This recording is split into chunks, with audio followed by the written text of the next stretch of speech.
이사야서 42장입니다. 24절 25절입니다. 같이 읽겠습니다. 야곱으로 탈취를 당케 하신 자가 누구냐? 이스라엘의 도적에게 붙이신 자가 누구냐? 여호와가 아니시냐? 우리가 그에게 범죄하였도다. 백성들이 그 길로 행치 아니하며 그 율법을 순종치 아니하였도다.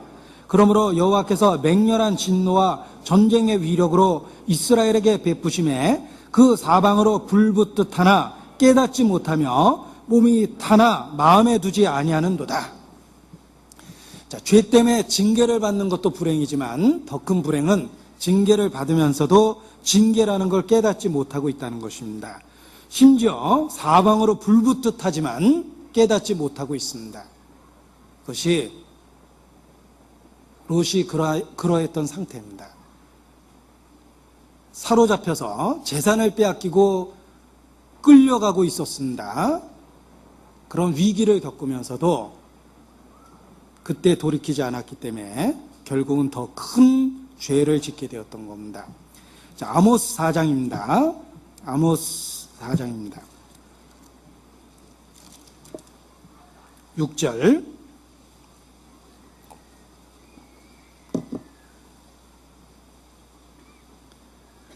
(1278페이지입니다) 6절. 또 내가 너희 모든 성읍에서 너희 일을 한가하게 하며 너희 각처에서 양식이 떨어지게 하였으나 너희가 내게로 돌아오지 아니하였느니라. 이는 여호와의 말씀이니라. 자, 뭐뭐 하였으나 너희가 내게로 돌아오지 아니하였다. 이 말이 반복됩니다. 그래서 8절에도 나오죠. 뭐뭐 하였으나 너희가 내게로 돌아오지 아니하였느니라. 이는 여호와의 말씀이니라. 9절도 마찬가지입니다. 뭐뭐 하였으나 너희가 내게로 돌아오지 아니하였느니라. 10절. 뭐뭐 하였으나 너희가 내게로 돌아오지 아니하였느니라. 11절. 뭐뭐 하였으나 너희가 내게로 돌아오지 아니하였느니라. 이 말이 5번이나 나옵니다. 이스라엘은 죄를 졌습니다. 징계하셨습니다. 그래도 징계라는 걸 깨닫지 못하고 돌아오지 않습니다. 다시 징계하십니다. 그래도 깨닫지 못합니다. 다시 징계하십니다. 그래도 깨닫지 못하고 돌아오지 않습니다. 결국은 내 하나님 만나기를 예비해야 될 것이라 결정적 심판을 경고하십니다. 우리가 겪고 있는 일상의 일 속에서 하나님의 경고의 음성을 들어야 됩니다. 그때 돌이키는 것이 롯과 같은 불행을 막는 것입니다. 롯은 하나님의 경고를 듣지 않았습니다. 그래서 치명적인 죄를 범하게 됩니다. 이 롯의 모습이 얼마나 합당하지 않은지 그 가족 중에 제대로 된 사람 하나도 없다는 걸 보고 이해할 수 있습니다. 예를 들면 롯의 사이들에게 롯이 쫓아갔습니다. 하나님이 이성을 심판할 것이다 라고 경고했습니다. 자, 롯의 사이들이 뭐라 그러는지 들어보겠습니다. 창세기 19장입니다. 14절. 그 사이들이 농담으로 여겼더라. 자, 심판을 경고하고 있는 롯의 말을 사이들은 농담으로 여겼습니다. 장인의 말이 신뢰성이 없고 영향력을 주지 못했다는 겁니다.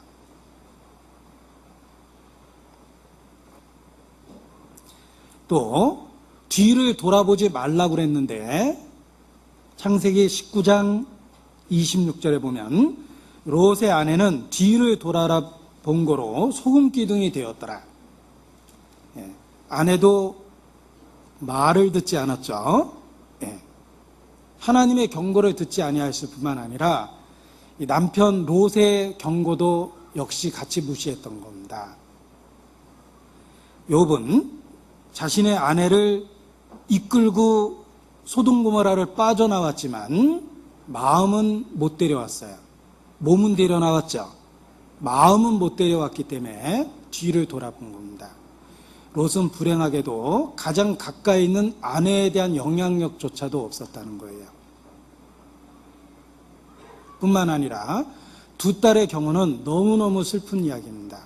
두 딸의 가치관은 완전히 소돔 고모라입니다. 두 딸이 어떻게 자랐는지 알 수 있습니다.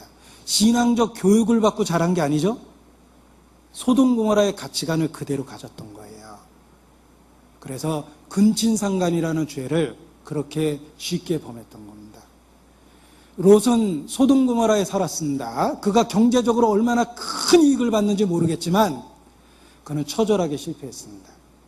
사위들조차에게도 영향력이 없었고 아내조차도 자기 말로 다스릴 수 있는 위치가 아니었죠. 뿐만 아니라 두 딸들조차도 소돔 고모라의 가치관을 갖고 자라게 만든 겁니다. 그래서 가장 비극적인 사람이 됐습니다. 이것이 롯이 우리 시대에 주는 경고입니다. 롯은 하나님의 사람임에 틀림이 없습니다. 성경에 의로운 롯이라고 되어 있죠. 그가 하나님에 대한 신앙이 있었다는 것입니다. 문제는 가장 올바르지 못한 성도의 모습으로 제시되고 있다는 겁니다. 욥은 결국은 모든 것을 다 잃어버렸습니다. 자, 이 롯이 정말로 큰 죄를 짓게 되는데 소돔 고모라에서 간신히 빠져나왔습니다. 불타고 있는 소돔 고모라를 봤습니다. 자기가 알고 있는 모든 사람이 다 죽었습니다. 그러면 금식하고 기도라도 해야 되는데 불행하게도 소돔 고모라에서 빠져나온 롯은 큰 술을 크게 먹고 취해 있었죠.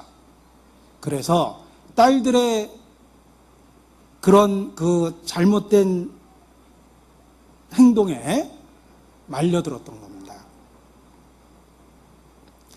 롯이 정말 올바른 마음을 갖고 있었다면 불타는 소돔 고모라를 보고 정말 온 가족이 모여서 하나님의 이름을 부르고 기도회라도 했어야 될 겁니다.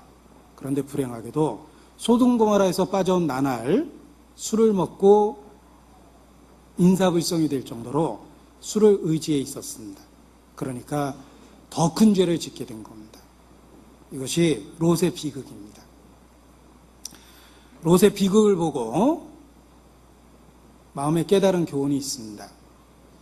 차라리 롯이 그때 소돔 고모라 그때 차라리 죽는 게 나을 뻔했다라는 생각을 하게 됩니다. 왜냐하면 그 후에 딸들로 인해서 갖게 된 그 부끄러운 죄를 보십시오. 그런 부끄러운 죄를 갖게 된 것보다는 차라리 그날 소돔 고모라에서 빠져나올 때 죽는 게 나을 뻔했습니다. 그리스도인의 삶이 그렇습니다. 그리스도인이 주의 이름을 더럽히고 더 부끄러운 간증을 우리의 삶에 남겨놓게 된다면 차라리 죽는 게 낫습니다. 그런 비장한 마음을 먹어야지 죄에 대한 단호한 구별된 기준을 갖습니다. 누가 내게 음식을 베풀고 너를 유혹하거든 내가 탐식자거든 목에 칼을 둘지니라 라는 성경 말씀이 있습니다. 비장하고 단호한 결심이 있어야 된다는 뜻입니다. 그것이 구별될 수 있는 비결입니다. 우리는 소돔 고모라 같은 정말 마지막 시대를 살고 있습니다. 롯은 우리 모두에게 경고하고 있습니다. 잘못하면 우리가 소돔 고모라의 롯처럼 치명적인 죄를 갖고 부끄러움 속에 영원한 세계로 갈 수 있다는 것입니다. 정말 경고하시는 것처럼 저가 구원은 받되 불 가운데서 구원을 받는 것과 같이 될 거다라는 경고가 우리에게 해당될 수도 있다는 것입니다. 롯은 이 시대에 우리 모두를 경고하고 있습니다. 우리가 살고 있는 이 시대가 소돔 고모라는데 아무런 이견이 없을 겁니다. 그렇다면 롯과 같은 삶을 살지 않도록 정말 경계해야 됩니다. 그렇지 않다면 그의 비참한 최후가 또다시 우리의 삶 속에서 재현될 수 있다는 것입니다. 창세기 19장 29절입니다.